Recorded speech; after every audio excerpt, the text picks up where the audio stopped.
Today's morning show can be heard by downloading the free WHOW mobile app in your favorite store. Once again, good morning. Thanks for being with us. I'm your host today, Seth Lawrence. My guest on the phone today is Congressman Rodney Davis. The WHOW morning show streams live to Facebook and YouTube. It's brought to you by Peterson Insurance, your Pekin Insurance agent in Clinton. Congressman, how are you, sir, today? I'm doing great, Seth. How you doing? Doing good. Thanks for asking. Thanks, as always, for making time with us. I know today's a busy day for you. And let's start, Rodney, this morning with the situation in Ukraine and just kind of get your general reaction to, the developments of the last few weeks and how you feel about things. Well, you know what I'm going to do? I got a buddy of mine sitting next to me, Mike Waltz, who's a great congressman, a former Green Beret out of Florida. And he was going to take the call. And I want you to hear his perspective because he's been talking about it on what's happening in Ukraine. Hang on. I'm going to put him on. Oh, that's cool. Awesome. Hey, Congressman Mike Waltz here. Congressman, how are you, sir? Seth Lawrence, WHOW Radio in Clinton. Pleasure to have you on the program. We were just talking with Congressman Davis there about the situation in Ukraine and his overall thoughts on just the last few weeks. What say you about this? Well, sadly, Putin's initial strategy, his initial decapitation strategy, take out the Zelensky government, put in the current government, or put in a puppet government, which he has done in other former Soviet states, has failed, clearly.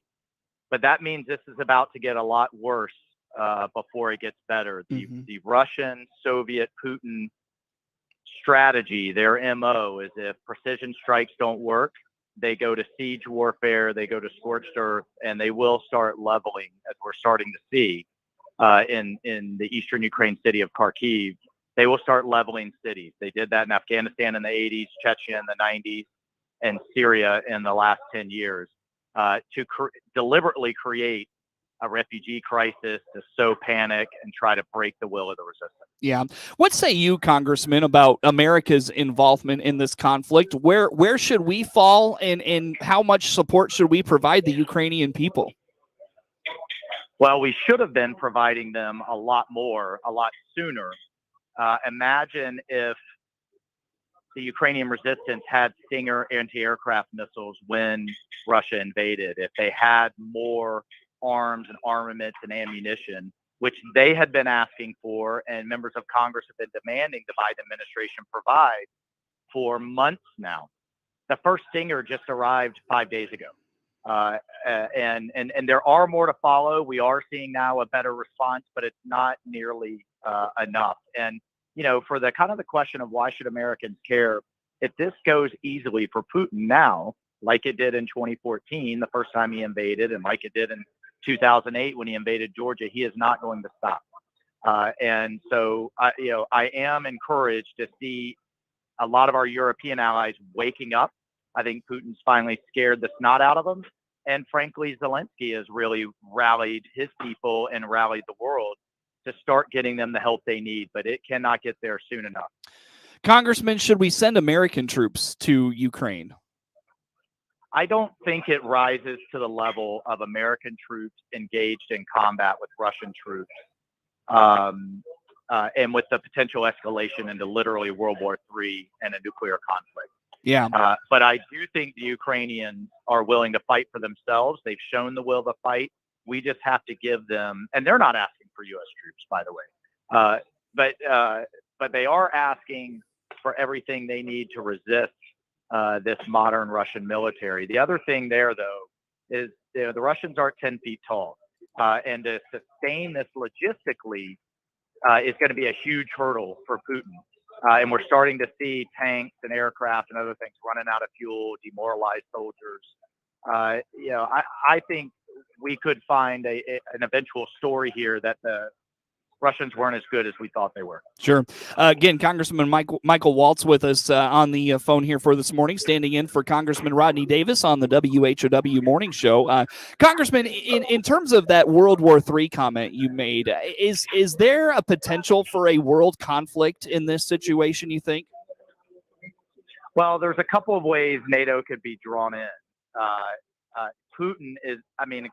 Poland is providing the supplies and the logistics, over their border into the Ukrainian border.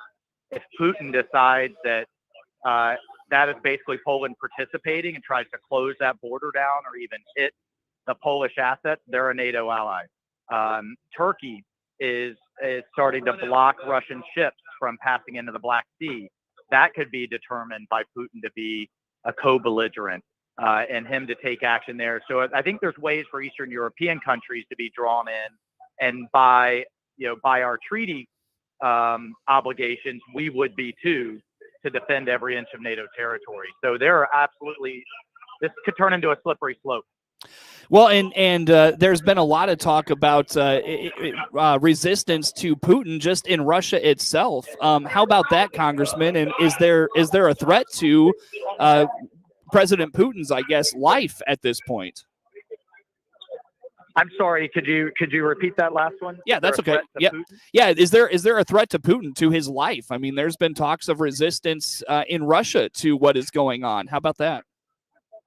Well, look, I think the way you're going to hit and affect Putin is to hit his oligarchs, and fortunately, rightly, we are starting to seize their assets around the world, their villas, their yachts, their teams, that they own, and assets across Europe and around the world.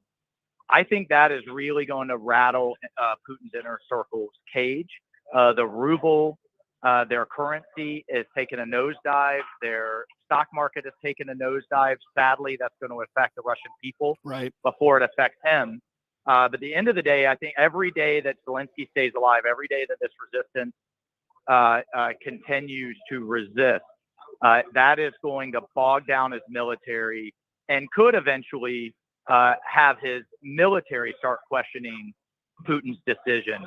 And at that point, that could lead to some instability for him and threaten his grip on power. Yeah, sure. Congressman Waltz, I'm going to ask you a couple of things, and then I'll repeat the questions for Congressman Davis when he gets back with us. Again, Congressman Mike Waltz is sitting in for Congressman Rodney Davis for a brief moment on the WHOW Morning Show. Congressman, how about this conflict's relation to energy and continued reliance on Russia for energy? What should the United States be doing in this situation? Yeah, well, interestingly, we've doubled the amount of Russian oil that we import just in the last year. And that's unacceptable. And the reason that we've doubled the amount of Russian oil is, one, we're no longer getting it from Venezuela, but two, because the Biden administration has overregulated the industry just in the last year. We all know he shut down Keystone Pipeline, shut down drilling in Anwar, just closed federal lands. No reasonable investor right now is investing in the oil and gas sector because the Biden administration has just dropped the hammer on the industry across the board. That is a huge issue. I was hoping in the State of the Union we could have heard at least some mention of how Biden's going to reverse that policy. But between that and European dependence on Russian oil, people need to understand every time they see the barrel of oil go up, Putin gets richer, he gets bolder, and oh, by the way, so does Iran. Mm-hmm. Yeah. Real quick, Congressman, wrap us up with this. Would this conflict be going on if President Trump had been reelected? It didn't go on when President Trump was there. I mean, let's just look at the facts. And by the way, to your point on oil, every time it's been over $100 a barrel, Putin has acted. That was in 2008, that was in 2014, and it's now. And under President Trump, none of this occurred. And oh, by the way, the arms, the lethal aid that Ukraine does have is because President Trump provided it. This was after Obama literally threw blankets at the problem the first time they were invaded. So sure. Absolutely not. I'm 100% confident. Well, Congressman Waltz, thank you so much for your perspective. Is Congressman Davis available to speak with us again? I'm going to hand you right back over to him. It was great to talk to you, and God bless. Absolutely. Same to you, sir. Thanks so much for joining us again. That was Congressman Mike Waltz. He stepped in for Congressman Davis momentarily. And Congressman Davis, I want to ask you a couple of questions that I asked Congressman Waltz. The first related to the energy connection to this conflict in Ukraine. What should America be doing about its energy right now? Well, I agree with what my good buddy Congressman Waltz said, and it was good to surprise him. He had no idea that I was handing him the phone. So I'm glad you kept him in line and got really a good perspective from somebody who served, somebody who understands what's happening on the ground, has friends on the ground over in Ukraine, and that's what we need to be hearing here in Central Illinois. But I'll tell you, on the energy side, we got to stop Vladimir Putin. We've got to stop Russian energy from coming to the United States and going anywhere. Frankly, it's helping to fund his war machine, and we got to cut him off. If the president's serious about it, he'll reinvest in American energy, reinvest in American energy jobs, and cut off Russia being the sugar daddy for energy worldwide. And I asked Congressman Waltz this, Rodney, that the question about would this conflict be going on if President Trump was in office right now? I think President Trump, because he followed Reagan's doctrine of peace through strength, it would have deterred totalitarian dictators like Vladimir Putin from moving into countries like Ukraine. Remember, when America projects strength, communism loses.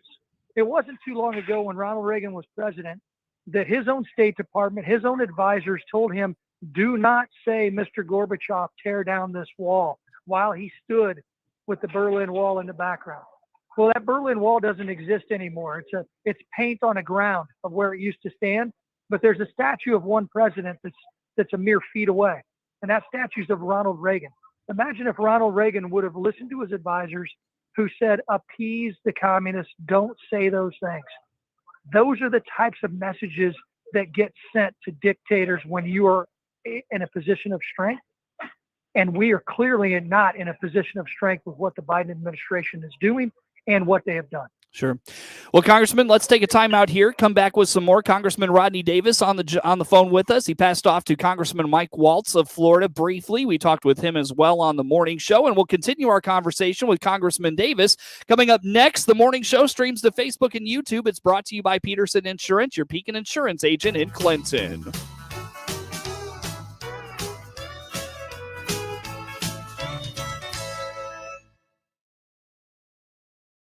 Your own home without the maintenance. If you're 55 or better, a beautiful Liberty Village villa could be yours. This is Erin, and I invite you to come take a tour of our move-in ready villa. Click the Liberty Village icon at DeWittDailyNews.com. Simply the finest.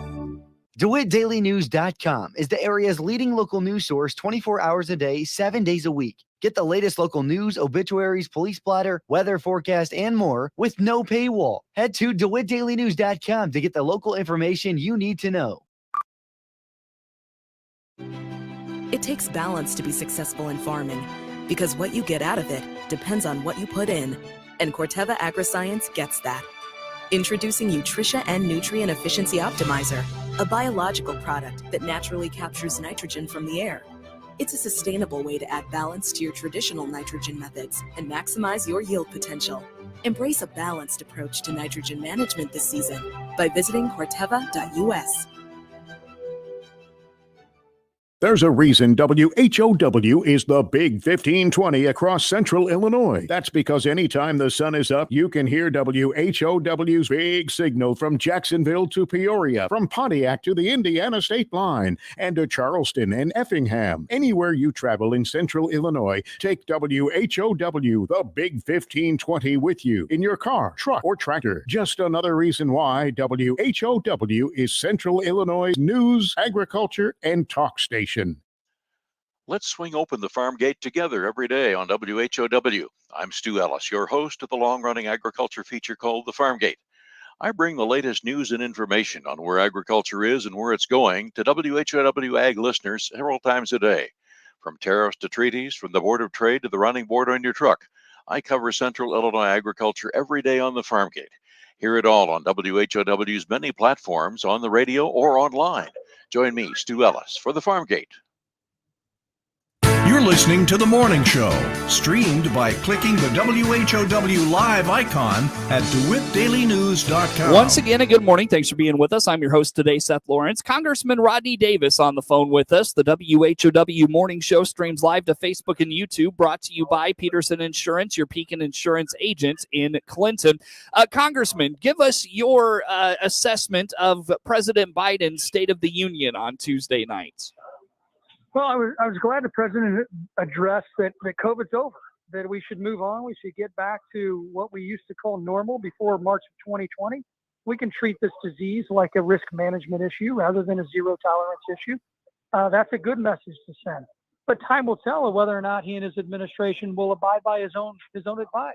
I wish the president would have committed to providing weaponry and artillery to Ukraine during this speech. He seems to be leading from behind. I wish the president would have specifically addressed solutions to deal with the inflationary crisis. I wish the president would have done more to talk about the border crisis that we have in this country and also the violent crime crisis. I'm glad that he finally recognized the far left message of defunding our police is a dumb idea, but he's done so much damage and his administration's done so much damage along with Democrats when it comes to defunding our police that we've got a long way to go to build them back. How much do you think the speech was walking back a lot of those extremist stances and trying to, get back to appeasing the middle part of the electorate? How about that? Yeah, I think he's trying to, but I think it's a little too late right now. And that's why the speech was, it hit on so many issues, but really didn't provide a lot of solutions. Congressman, what is your solution? What would you like if you sat down with the president and he said, Rodney, what do you think about inflation? Give me your perspective on how we fix this. What do we do? Well, the first thing I would do is tell him to quit proposing spending trillions more. That exacerbates the inflationary crisis. We've got to look at where we are financially in the country and tighten our belt and ensure that we reprioritize how we spend money in Washington. The border crisis. First of all, President Biden has to recognize that we have a border crisis. He and his administration want to try and gaslight the American people into thinking nothing's wrong with the southern border. That is not true. I've been there. It's a disaster. And then to talk, and when it comes to violent crime, the first step is recognizing that defunding our police is a terrible idea. He seems to have recognized that too late. But the solution is to invest more in our police forces, invest more in our officers, and change the narrative that he and the Democrats have helped create that somehow our police officers aren't doing their job well. Mm-hmm. In terms of COVID being over, Rodney, how over do you think it actually is? I mean, do we, especially with, a resurgence in COVID cases that could come right around election time if this, resurfaces in the winter next year. How do you feel about, where Democrats will land on that? Well, I think we have an opportunity to learn to live with this disease. Look, we've had children that have been in a classroom and have been quarantined, even though an infected classmate 30 feet away is asymptomatic. We've got to change the way we look at this disease. It's 99.8% survivable across all age groups. That has to change. Democrats are trying to hang on to COVID. You've got Governor Pritzker trying to hang on to the COVID mitigations when the science and the data clearly don't back those measures up as being the best success at managing the risk of this disease. Mm-hmm. How much, Congressman, do you think? How much do you think that the changing or the shift in the COVID response was tied to the State of the Union, especially things that largely ended on Monday, and then of course State of the Union is on Tuesday. Was that coincidence in your mind? No, it was purposeful. The science changed, but it was political science. So that's why I think the president changed. I mean, ironically, the CDC the day before the speech recommended no one get a test unless they're sick. Well, we had to go get tested to go to the State of the Union. I'm standing in line to get tested with two of my colleagues who were wearing N95 masks, and they tested positive. I tested negative. So, I mean, just a small sample, but it's just another example of people not following the science and the data and instead following the political science. Rodney, I saw that Farm Bill work is coming up in Washington, D.C. here in the near future. What is of interest there from your perspective? Seth, I'm going to have to run. I got to go out and vote before this time period is up, but I'm excited to be a part of the Ag Committee, be one of the leaders, and we're going to continue to take what our farmers are suggesting turning them into good policies. Congressman, always good to have you. Nope, that's all right. Thanks so much for your time as always. Congressman Rodney Davis on the phone with us. Appreciate his time coming on the program and talking with us. And again, the WHOW Morning Show streams live to Facebook and YouTube. It's brought to you by Peterson Insurance, your Pekin Insurance agent in Clinton. And again, catch the morning show, not just on Facebook and YouTube, but of course the radio dial and live online all the time at DeWittDailyNews.com. The many WHOW online platforms, including the WHOW mobile app and Amazon Alexa. The WHOW Morning Show continues on. Network News is next.